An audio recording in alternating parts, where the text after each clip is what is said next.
Merci Monsieur Père, merci au comité usagers pour l'invitation. Alors c'est encore une nouvelle fois un plaisir d'être parmi vous aujourd'hui. On est en intimité, mais ça va me pousser à deux choses, le fait d'être en intimité, puis le fait aussi que vous m'ayez invité à parler sur la question de la sécurité, va me pousser peut-être à être un petit peu moins politically correct sur ma conférence aujourd'hui. Dans le sens que pour une chose bien particulière, c'est que à travers mon histoire, je suis là aujourd'hui, je fais ce que je fais le plus constructivement possible. Je suis dans cette démarche constructive depuis déjà bien longtemps, parce que j'ai été victime d'un bris majeur de sécurité.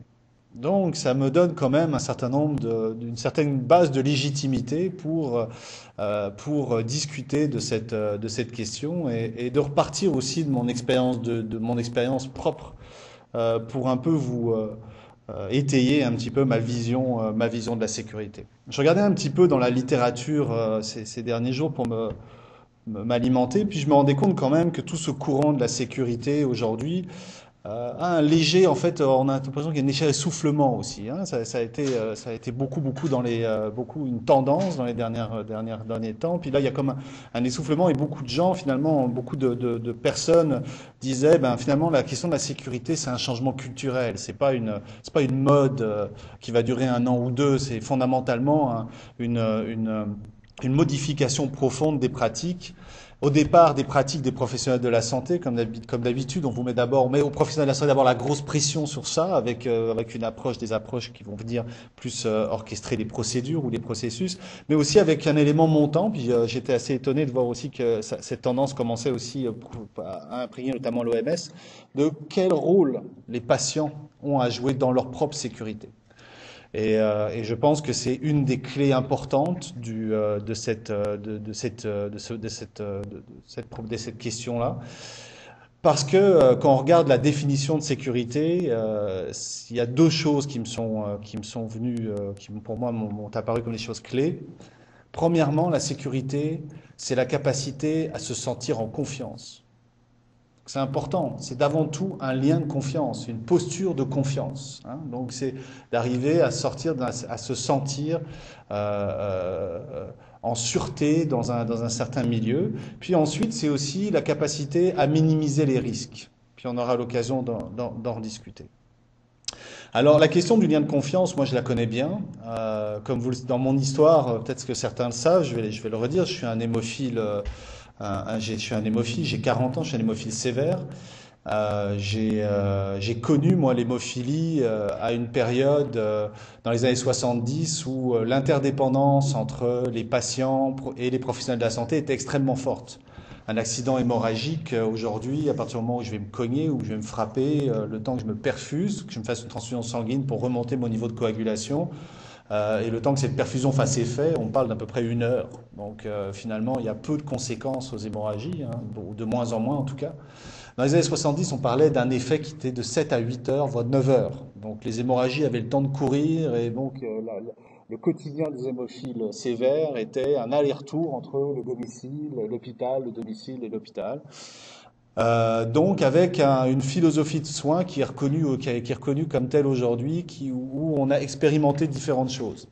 Alors on a expérimenté des nouvelles pratiques médicales, j'y reviendrai un peu plus tard, mais aussi on a expérimenté des nouvelles pratiques de collaboration et de communication avec les patients. Donc moi, le milieu de soins dans lequel j'ai été élevé, dans lequel je me suis développé, c'est un milieu de soins dans les années 70 où le principal objectif en termes de communication et de collaboration était de donner de l'autonomie aux patients, de permettre aux familles et aux patients de rester le plus possible à la maison.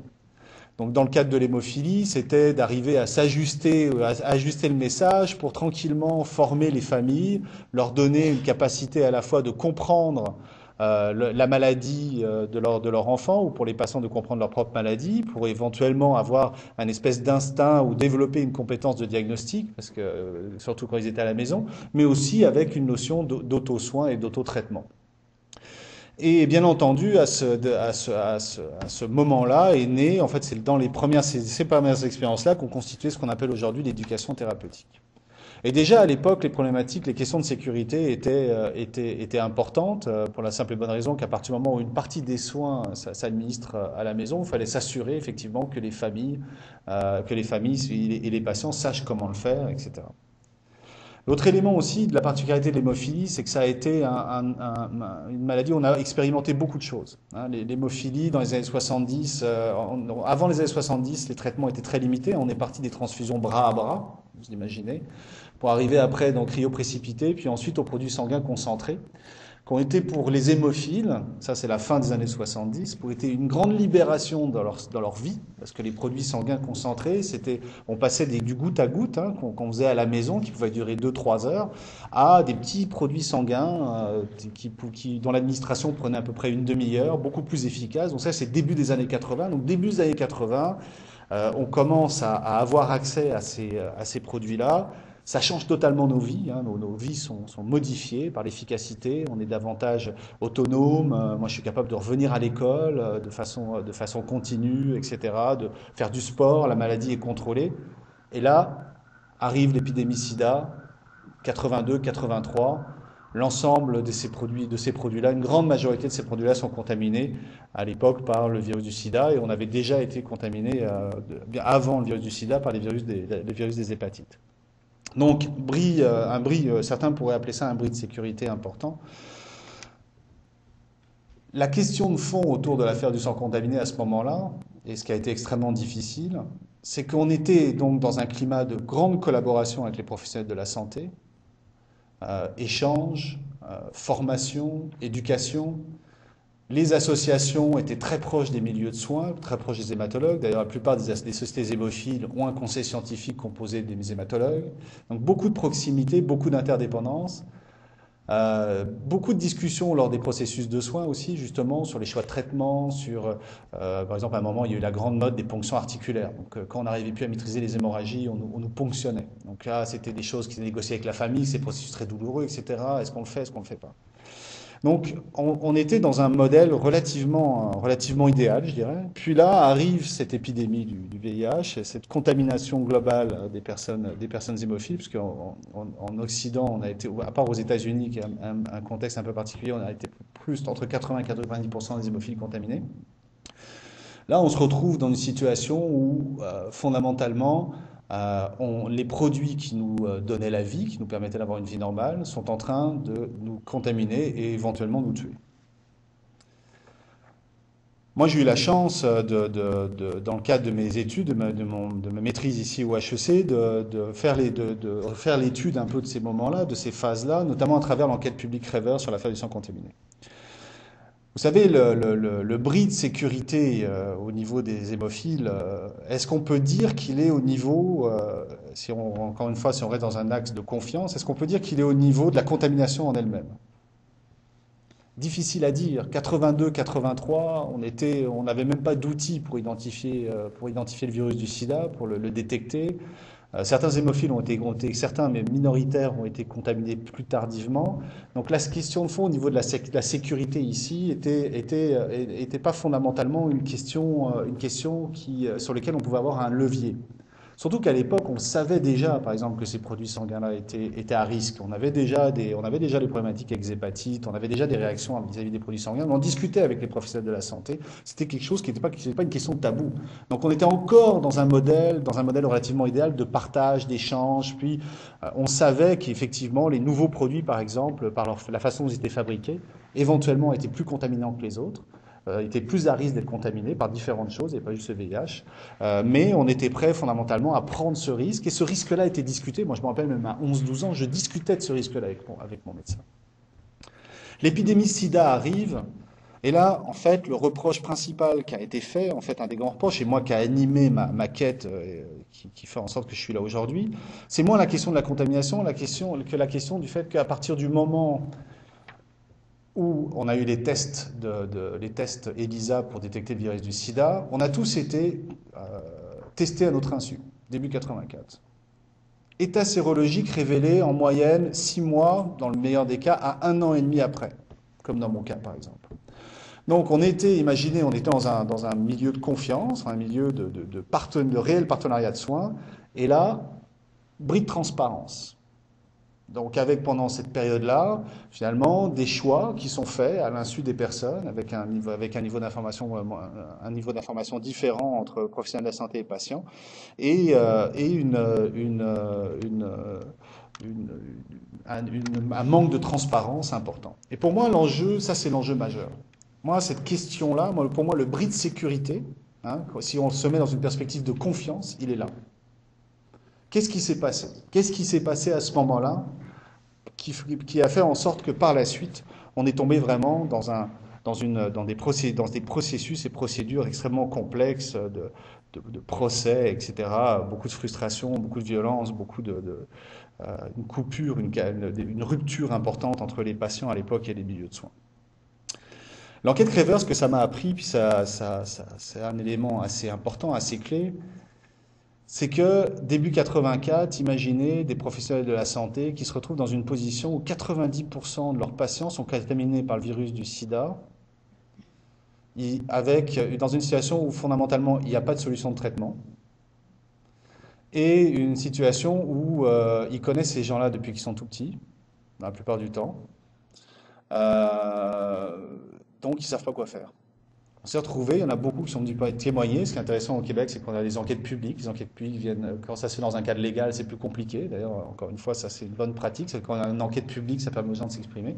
Puis là, on s'est retrouvé avec des personnes qui fondamentalement n'ont pas su quoi faire. Et la question de fond qui a été soulevée, qui est de l'ordre de la divulgation, qui touche à la question de la sécurité, et on sait que c'est un des grands défis qu'on a encore aujourd'hui, c'était est-ce qu'on doit fondamentalement dire à ces personnes qui sont contaminées par un virus sur lesquels on n'a aucune solution. Donc finalement, est-ce que c'est pas mieux qu'on les laisse vivre leur vie, hein, puis éventuellement, à un moment ou à un autre, ce sera le temps de leur révéler. Après, une fois qu'on a répondu à cette question, disons par la positive, si on n'y répond pas par la négative, c'est comment on le fait, comment on le dit, comment en tant qu'humain, en tant que professionnel, on assume cette annonce-là. Donc ça, je pense que pour moi, c'est un des enjeux majeurs de la question de la sécurité, c'est comment on est capable de travailler dans des partenariats de soins, dans des relations de soins avec un niveau de confiance suffisamment élevé, pour que, en temps de crise, quand la crise arrive, pour plein de raisons, qu'elle soit grosse ou petite, qu'elle soit micro sur un individu ou qu'elle soit plus globale dans l'affaire du sang, on soit malgré tout capable de coopérer, de collaborer à travers cette crise-là et que le fil ne soit pas rompu. Donc je pense que l'affaire du sang contaminé en tant que telle et les frustrations qui ont été émises derrière par les hémophiles touchent particulièrement à cette question-là.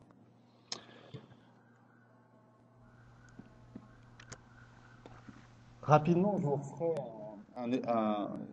je vous referai un petit pourquoi cette question du partenariat de soins et du niveau de confiance, de collaboration, de dialogue est difficile et pourquoi aujourd'hui l'enjeu de la sécurité, si on le rattache à cette capacité à dialoguer, comme l'a dit Monsieur Père, la capacité à être en confiance entre professionnels de la santé et patients est difficile parce que historiquement on n'est pas vraiment là-dedans. Historiquement, on s'inscrit depuis à peu près l'après-guerre, depuis le moment où les soins ont été institutionnalisés profondément, depuis le moment où on a un peu finalement les familles, on a un peu dépossédé la famille des soins. Hein. Si on regarde les modèles début du XXe siècle, les modèles avant la guerre, avant les États-providence, les gens avaient beaucoup plus d'autonomie dans leurs soins. Est-ce qu'ils se soignaient mieux? C'est une autre question. Mais en tout cas, ils avaient beaucoup plus d'autonomie. Dès l'après-guerre, l'institutionnalisation des soins, l'arrivée aussi du modèle biomédical, c'est-à-dire la proclamation d'un modèle qui dit que la science va être capable de répondre à toutes les problématiques de santé, nous plonge un petit peu dans une approche extrêmement paternaliste de la santé. Donc et quand je dis ça, c'est pas une critique, c'est une réalité, c'est une philosophie, c'est une approche, avec fondamentalement des professionnels de la santé, médecins et autres, qui se positionnent en tant qu'experts et qui, à partir de ce moment-là, dans cette expertise-là, répondent à tous nos besoins en termes de pathologie, de problématiques et autres. Donc on est dans une approche biomédicale très axée sur la pathologie, très axée également sur le rôle d'expert des professionnels de la santé, sur le fait que c'est un peu un échange, c'est-à-dire que le patient est malade, donne son corps, hein, c'est comme ça d'ailleurs que c'est décrit. Donc on donne notre corps, on remet notre corps au milieu de santé, hein, Et en échange, on lui fait confiance sur ce qu'il va en faire et comment il va nous guérir. On lui fait une confiance presque aveugle. Dans certains textes sur le modèle biomédical, c'est ce qu'on peut retrouver dans le partenariat. Donc, jusque à peu près dans les années, fin des années 80, on est vraiment dans une sécurité institutionnelle. C'est-à-dire que tout le poids de la sécurité, tout le poids du risque est assumé par les professionnels de la santé. Et c'est là où on retrouve un peu aussi toute la question du mythe du médecin héros, du mythe des professionnels qui doivent avoir réponse à tout, qui doivent absolument faire face à toutes les questions, à toutes les problématiques par rapport à leurs patients, qui est une posture extrêmement difficile à tenir. Hein. Les années 70 et les années 80 commencent à amener une remise en question de ça. Je mettrais juste un point particulier là-dessus, sur la question de la possession du corps. À partir du moment où, par exemple, les mouvements des femmes sur la question de l'avortement revendiquent le choix, le droit au choix, c'est-à-dire le droit à choisir par rapport à ce qu'elles doivent faire de leur corps, à partir du moment où on reconnaît aussi que fondamentalement le le milieu de santé commence à être capable à moins répondre aux questions, par exemple, psychosociales, autour des problématiques montantes de la drogue et de l'alcool, ben, c'est toute une remise en question du système, c'est toute une remise en question du paternalisme qui est en train de se faire. Et en même temps, c'est toute une remise en question aussi du type de relation avec les équipes de soins. Et là, si on repart encore une fois dans la question de la sécurité, c'est toute la logique de sécurité aussi qui est en train de changer. Hein. C'est-à-dire qu'à partir du moment où on dit en tant que patient, regarde, moi j'ai mon corps, j'ai le droit à choisir par rapport à mon corps, j'ai le droit à faire mes propres choix, ben, fondamentalement, la sécurité n'est plus que d'un bord, la sécurité va commencer à jouer dans la relation. Puis c'est ce que les crises SIDA, les crises de Creutzfeldt-Jacob aussi dans les années 80, l'affaire du sang contaminé, vont mettre en pratique, c'est-à-dire vont illustrer très clairement. L'affaire du sang contaminé, ça illustre fondamentalement l'échec d'un partenariat sur une question claire de sécurité.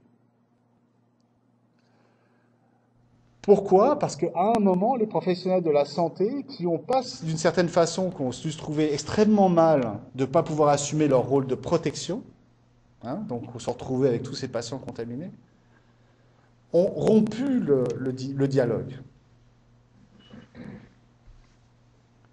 Il s'est passé la même chose au niveau du sida. Il y a eu aussi un bris de dialogue parce que les gens atteints par le sida ont été ostracisés, donc bris de dialogue aussi. Le sida, ce que ça a amené, surtout dans les 90, et ça a eu aussi un impact sur la façon dont s'est représentée la sécurité, notamment au niveau du sida, c'est que comme ces gens ont été ostracisés dans leur maladie,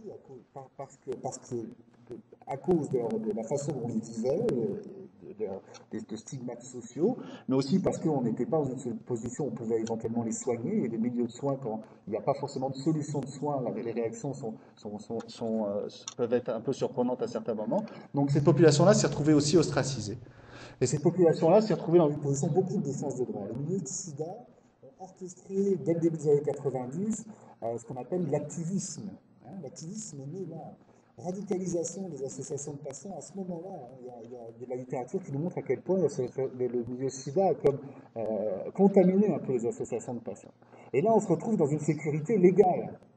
Hein. C'est la grande période de la légalisation des soins. Donc là, et on le voit aussi dans la littérature avec l'approche du consumérisme, on passe du paternalisme qui est là au consumérisme qui est là.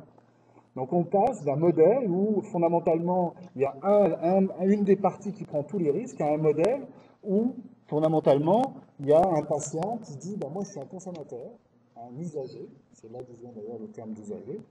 Moi je paye ce service-là, donc vous allez me dire ce que j'ai, vous allez me donner mes options, puis moi je vais vous dire quoi faire. Puis by the way, si vous n'arrivez pas à assumer ça, si vous n'arrivez pas à assurer ça, bah là, il y a tout un cadre légal derrière qui est en train de se développer pour qu'on se retrouve en cours.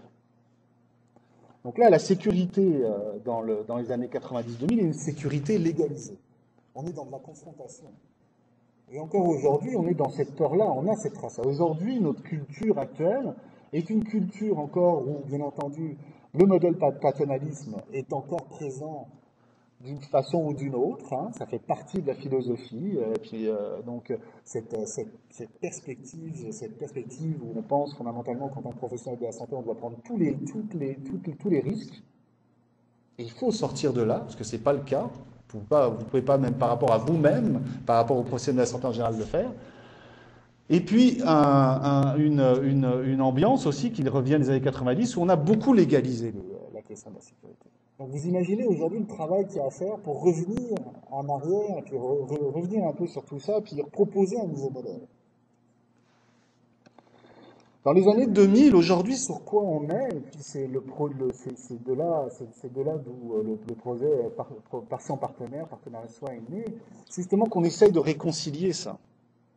On essaye d'expliquer que la confiance, que la divulgation passe à travers le dialogue, passe à travers une reconnaissance de la position de chacun dans la relation de soins, et fondamentalement va passer par une capacité à la fois des professionnels de la santé mais des patients à développer des compétences de sécurité, des compétences reliées à la sécurité ou qui va assurer leur sécurité. Si on pense aujourd'hui, si on démarre un courant ou si on appuie un courant de la sécurité, ou encore une fois, on applique uniquement des procédures sur les soins de façon très obsessionnelle ou très directive, on va juste alourdir le processus de soins.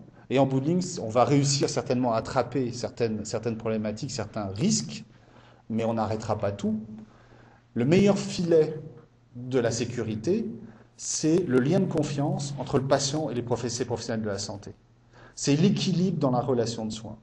C'est la capacité que la relation en elle-même devienne garante de la sécurité des soins. En plus, la question va être d'autant plus vraie, d'autant plus complexe qu'on est dans ce contexte-là, on le connaît bien, où on a un vieillissement, un appauvrissement de la population, donc on a des patients qui ont des besoins de plus en plus diversifiés, hein, on a avec toute la question des personnes âgées, des proches des personnes âgées notamment.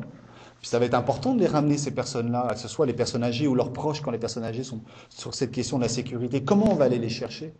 Comment on va en faire des partenaires en sécurité? Comment on va travailler là-dessus? Les malades chroniques, à la limite, c'est plutôt une opportunité. Des gens qui vivent depuis longtemps avec leur maladie, qui construisent des savoirs, des compétences, qui ont une expérience significative. C'est sûr que ces personnes-là, j'imagine qu'il y a des âgés ici qui vivent avec des pathologies chroniques, on a une capacité aussi à gérer notre propre sécurité. Par contre, il faut certainement qu'on nous aide là-dedans, il faut qu'on nous accompagne, il faut qu'on nous donne les capacités, qu'on développe chez nous les capacités pour le faire. Mais les maladies, la colonisation des maladies est une opportunité. L'augmentation des maladies complexes. Aujourd'hui, je traverse à peu près 8 silos disciplinaires. Certains patients traversent plusieurs continuums de soins. Et je lisais un article justement sur les gaps, et c'est sûr que si le patient lui-même, si on pense que le système va pouvoir répondre à toutes les brèches là-dedans, très bien, mais c'est un petit peu irréaliste aujourd'hui. On sait que les établissements sont en train de faire des gros efforts pour traverser ces silos-là à travers des groupements clientèle et des différents types d'approches, ou à s'assurer que les continuums de soins fonctionnent mieux. Mais en bout de ligne, le dernier filet, c'est le patient. En bout de ligne, celui qui va assurer fondamentalement sa propre sécurité si à certains moments les effets de silo ne sont pas estompés, c'est le patient. Donc ça va passer par l'éducation ou la capacité du patient aussi à se sentir responsable de sa propre sécurité. Le niveau d'information plus élevé. Alors éventuellement, c'est que ça peut être quelque chose ça peut être le niveau de sécurité. Actuellement, c'est vu, c'est perçu comme quelque chose c'est pas toujours un avantage dans le sens que l'accès à l'information est assez chaotique. Les gens ont du mal à trouver la bonne information, ou des fois sont surinformés sur leur problématique de soins quand on parle des patients. Mais d'un autre côté, si on arrive à structurer ça, si on arrive à faire en sorte que les patients sont informés de façon plus intelligente, avec un niveau de connaissance sur leur maladie, leur pathologie plus importante, encore une fois, c'est une source de sécurité, d'une meilleure sécurité. Mais on est loin d'avoir ce niveau d'information-là. Transformation majeure du réseau de la santé qui augmente le niveau de risque et le niveau d'observance aux interventions de plus en plus faibles.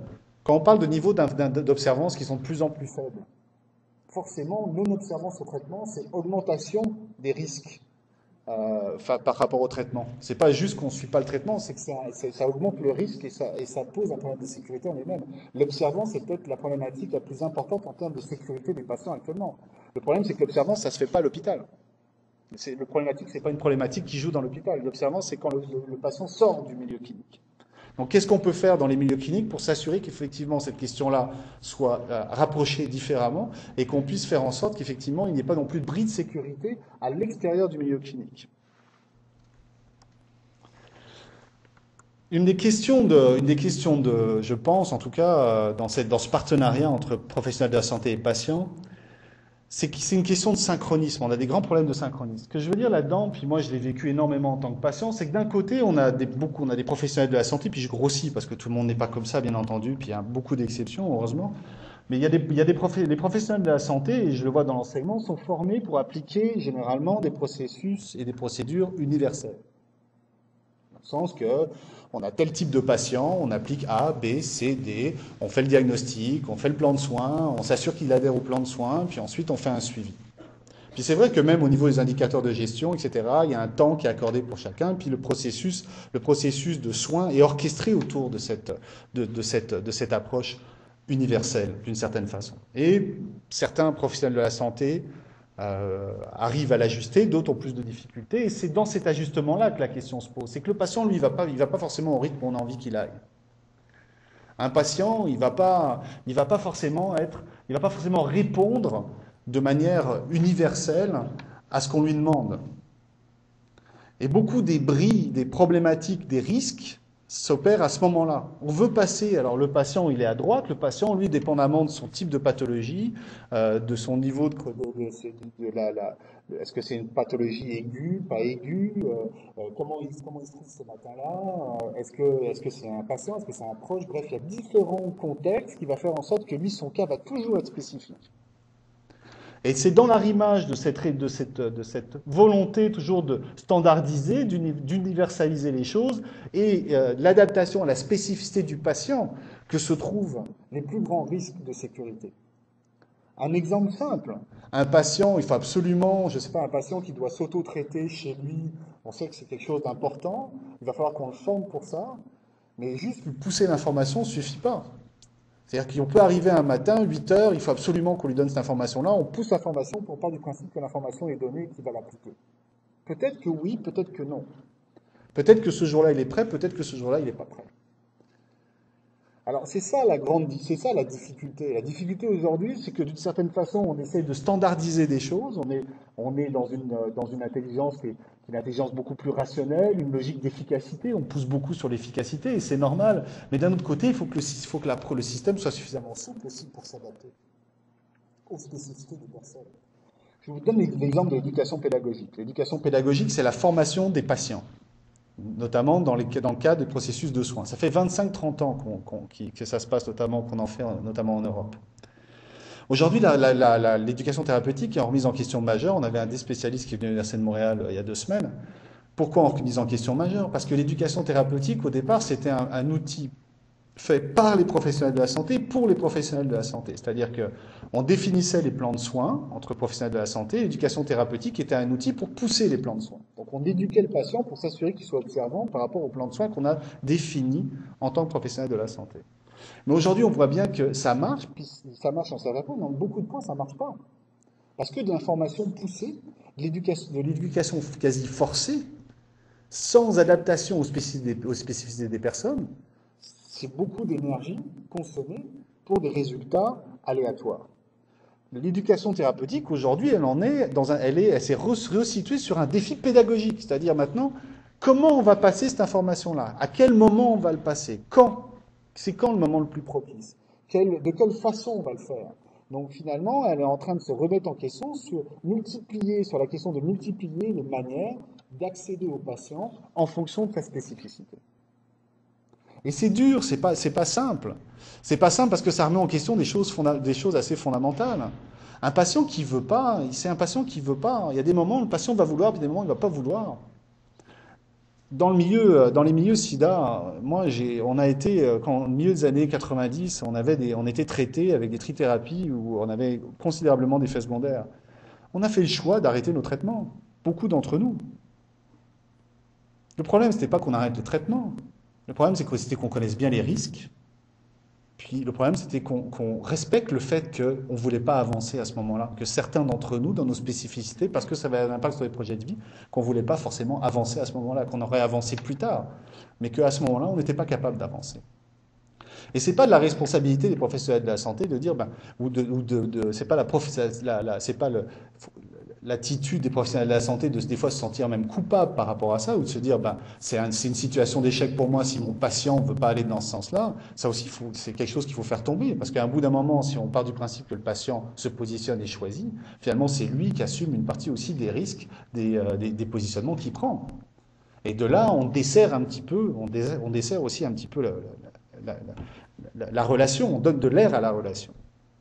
Donc cette question de l'arrimage entre universalité, approche universelle et spécificité des patients est extrêmement important, surtout dans une situation où le temps manque souvent. Rapidement, je vais repasser à travers les éléments. Donc, les conditions de succès à la sécurité des patients dans un contexte de partenariat. Bon, là, le lien de confiance à travers la communication, ça commence dès le diagnostic. Il faut être capable de se dire les choses dès le départ, de trouver les moyens de le dire, de trouver les moyens de bâtir une relation de confiance dès le diagnostic. Sinon, faire des choix de centre. Sinon, si on part de travers là-dessus, si dès le départ, il y a des zones d'ombre qui se créent à ce moment-là, la relation part sur des bases difficiles. Il y a passablement d'études là-dessus sur la question de la base de confiance qui se construit sur le diagnostic. Parce qu'on pense que l'humain est au cœur du processus de soins, qu'on reconnaît toutes ces dimensions, bien sûr, il faut s'assurer que les traitements considèrent la personne dans son ensemble. Un exemple, une des tendances qu'on voit dans les milieux, des fois dans les milieux au niveau des traitements des cancers, à la fin des traitements de cancer, on a beaucoup de gens qui rentrent dans des phases de dépression. Les exemples sont de plus en plus importants. Ça veut dire quoi? Ça veut dire que pendant la phase de traitement, on doit traiter, il y a beaucoup plus d'équipes d'hémato-oncologie qui le font, mais il faut à la fois traiter le cancer en lui-même, mais il faut aussi aider la personne à traverser un certain nombre de remises en question assez fondamentales. Donc c'est cette vue-là, c'est cette vue d'ensemble qu'il faut réussir à avoir. Adapter aussi les traitements au projet de vie des personnes. Parce qu'on reconnaît qu'une décision de soins de qualité est adaptée aux spécificités du contexte de vie du patient. Il y a certains traitements qui ne vont pas être observés tout simplement parce que c'est en complète contradiction avec ce que la personne aime faire ou ce qui est essentiel pour la personne. Alors on peut porter un jugement de valeur, on peut dire c'est bon, c'est pas bon, puis finalement il ne veut pas changer, mais d'un autre côté, il faut partir de cette donnée-là. Profiter aussi du savoir des patients, développer leurs compétences. Chaque individu est capable de développer une habilité à prendre soin de lui. Chaque individu est capable de développer une habilité à se donner lui-même, s'assurer lui-même qu'il est en sécurité. Mais il faut la développer. La maladie, ce que ça tue, c'est cette confiance-là, c'est cette confiance dans notre capacité à prendre soin de nous-mêmes. Donc arriver tranquillement à redonner aux patients la capacité à reprendre confiance dans cet élément-là. Le former les patients à développer des compétences de soins et éventuellement des compétences, et à travers ça, une philosophie pour les aider à mieux appréhender la question de la sécurité. Il faut former les patients. Les patients atteints de maladies chroniques, il faut leur expliquer ce que c'est que la sécurité. Il faut leur donner les moyens pour eux-mêmes de parer des éventuels bris de sécurité ou des éventuels problèmes de sécurité. Reconnaître le statut de soignant, M. Père en a parlé, autant que de soigner. À partir de ce moment-là, bien entendu, si on considère que le patient est aussi un soignant, et dans 99% des cas, le patient est aussi un soignant. C'est lui qui va s'administrer ses pilules, c'est lui qui va généralement s'auto-traiter, c'est lui qui va arrêter de travailler ou pas s'il a une grosse grippe ou quelque chose ou une problématique X, c'est lui qui va arrêter de boire de l'alcool s'il a un problème de foie. Tout ça, c'est le patient qui le fait. Donc c'est un soignant, c'est lui qui se soigne dans une grande majorité des cas. Donc fondamentalement, ça nous amène aussi à tirer des conclusions en termes de sécurité. Discuter des risques. C'est essentiel de discuter des risques. Le dialogue du risque, autour du risque de traitement, autour du risque de faire ou ne pas faire des choses, doit être constamment discuté. Constamment discuté si on arrive à développer tranquillement les compétences de nos patients, si on arrive tranquillement à leur redonner confiance, si on arrive tranquillement à discuter avec eux des risques autour des traitements et de les habiliter progressivement à faire des choix. Vous imaginez le changement culturel, ça se fait systématiquement et globalement, le changement que ça va produire. Gérer, la problématique n'est pas fondamentalement de savoir si un patient, le choix d'un patient et le choix que fait un patient est plus à risque ou moins à risque. L'important, c'est de s'assurer qu'il soit conscient des risques qu'il prend de faire ou de pas faire. Après, en bout de ligne, si c'est lui qui contrôle sa vie, et puis c'est lui qui va retourner chez lui. C'est lui qui va assumer ça. Le défi en amont de ça, c'est s'assurer qu'il ait bien compris ou qu'on l'ait amené dans une relation où il va avoir confiance dans son jugement et dans sa capacité éventuellement à faire des choix dans sa vie en fonction des risques, des niveaux de risque par rapport à un traitement X ou Y. Éventuellement, former des patients aussi en sécurité. Ça, l'OMS est en train de lancer un programme là-dessus, là. En tout cas, j'ai vu un programme intéressant sur cette question-là. Bon, la question de la formation des patients, par exemple, c'est une question qui est un peu compliquée dans le sens que c'est un défi qui est complexe et qui est sous-estimé. Qu'est-ce qu'on fait généralement dans nos milieux de soins en ce moment? Par exemple, si on pense que la formation de nos patients est un facteur clé de succès pour la sécurité. Aujourd'hui, ce qu'on fait, c'est qu'on donne à nos patients effectivement une capacité à connaître la maladie. On va leur donner l'information de base sur leurs différents types de problématiques. On va aussi les aider à se soigner. On va leur apprendre des fois à faire des gestes de soins de base qu'ils vont pouvoir reprendre à la maison. Puis à travers ça aussi, on va pouvoir éventuellement leur expliquer qu'est-ce que c'est sécuritaire et pas sécuritaire pour eux. On va les aider à se réadapter aussi. On va regarder s'ils ont développé des handicaps, comment on va être capable de fondamentalement les aider à retrouver une vie normale sans qu'ils se mettent à risque. On va les aider à gérer leur stress et leur frustration, qui sont aussi à l'origine éventuellement d'inobservance à des traitements ou de situations quotidiennes à risque. Et puis éventuellement, on va leur développer leur capacité aussi à communiquer, à collaborer, notamment avec les professionnels de la santé. Le problème, c'est que cette partie gauche de la pyramide ne peut se développer qu'à certaines conditions. Et puis ça, on commence fondamentalement à bien comprendre les mécanismes. Cette capacité à connaître la maladie vient forcément avec la capacité à se connaître dans la maladie. C'est-à-dire qu'on peut pousser de l'information sur la maladie à des patients. Mais chaque patient a son cheminement à travers ça. Si lui-même ne se connaît pas dans la maladie, ne comprend pas qu'est-ce que ça veut dire, comment lui l'a intégré, comment lui l'a compris, qu'est-ce qu'il est capable d'assumer ou de ne pas assumer, ça va être difficile de le former. La capacité à soigner, très bien, mais c'est aussi une capacité à adapter ce soin à son projet de vie. Je vais vous donner un exemple tout bête. Moi, je suis hémophile. Les hémophiles, on fait des intraveineuses pour nos transfusions sanguines. On m'a appris à faire des intraveineuses, j'avais 6 ans. Techniquement, je n'avais pas besoin de les faire moi-même. C'était bien que je les fasse moi-même. Je n'ai pas besoin de les faire moi-même parce que j'avais toute ma famille autour de moi pour les faire. Mais je partais en vacances avec ma grand-mère. Et ma grand-mère, quand elle rentrait le but, elle la rentrait tout doucement. Et je détestais ça. Donc j'avais deux choix. Soit j'arrêtais d'aller en vacances avec ma grand-mère, ou alors j'apprenais moi-même à faire des transfusions sanguines. Et j'ai appris moi-même à 6 ans, très tôt, à faire des produits à cause de mon projet de vie. Alors c'est un petit exemple.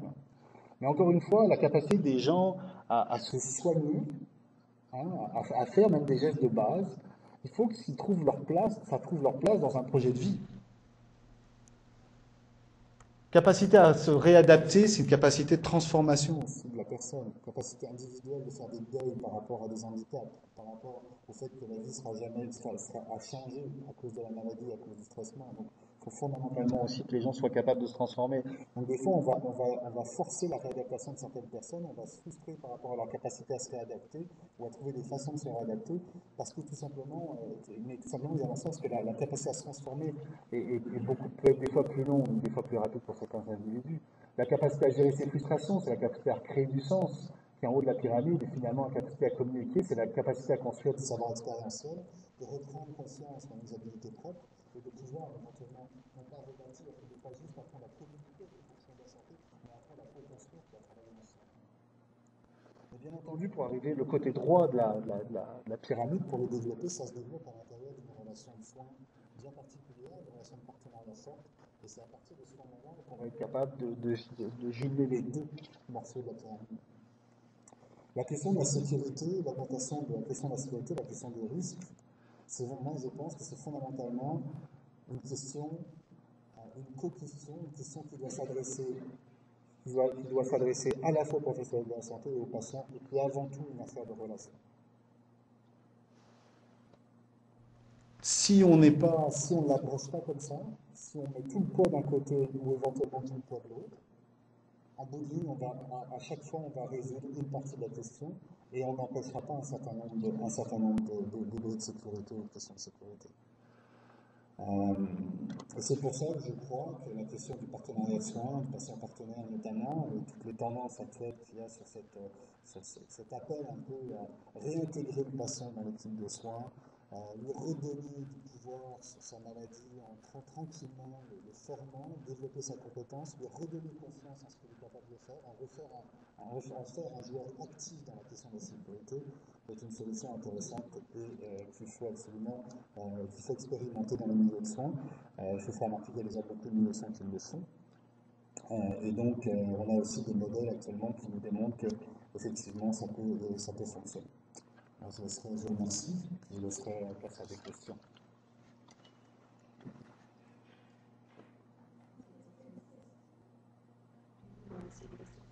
Est-ce qu'il y a des questions sur les autres sites? Qu'est-ce que vous pensez de ce rôle des patients? Ouais, allez-y.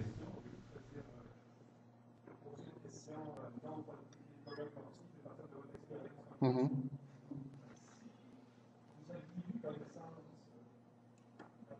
Mhm.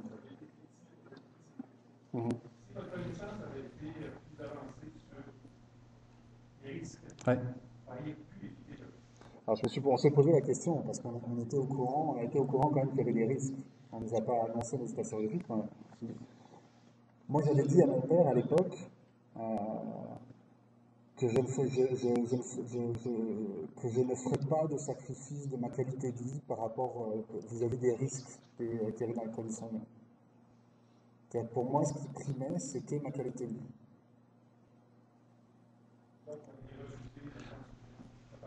Non, je l'aurais pas. La perfusion me donnait une grande qualité de vie, m'avait redonné. Et donc, je pense que j'aurais eu du mal à sacrifier la perfusion. Bien entendu, si on m'avait dit que les risques étaient de l'ordre de 100%, éventuellement, je pense qu'on aurait fait quelque chose. Mais à l'époque, les risques, il restait quand même de la marge dans le risque. Donc, je pense qu'effectivement, j'aurais certainement continué à me perfuser. Et ça, c'est là où, encore une fois, ça illustre bien que ce qui est important, c'est d'en discuter des risques. Pardon? Et j'ai pris la décision. Par exemple, les hémophiles, on était en prophylaxie à cette époque-là. On se perfusait tous les 2 jours pour garder un niveau de coagulation normal. Mais la prophylaxie, c'était génial parce qu'on avait une vie totalement normale. Il suffisait qu'on se perfuse le matin, et puis en fait, on était devenu, quelqu'un de comme n'importe qui. Bah, arrêter ça, il aurait fallu vraiment qu'on me démontre qu'il y avait des risques majeurs pour que j'arrête ces perfusions-là et que je retrouve et que je fasse un compromis par rapport à ma qualité de vie.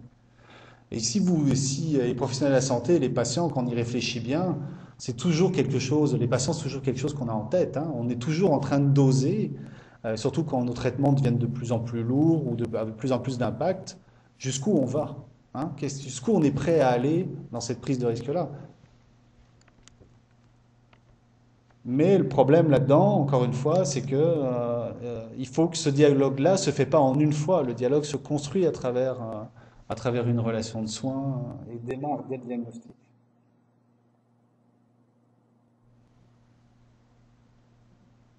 Ça va? Merci beaucoup. Un plaisir d'être là. Merci.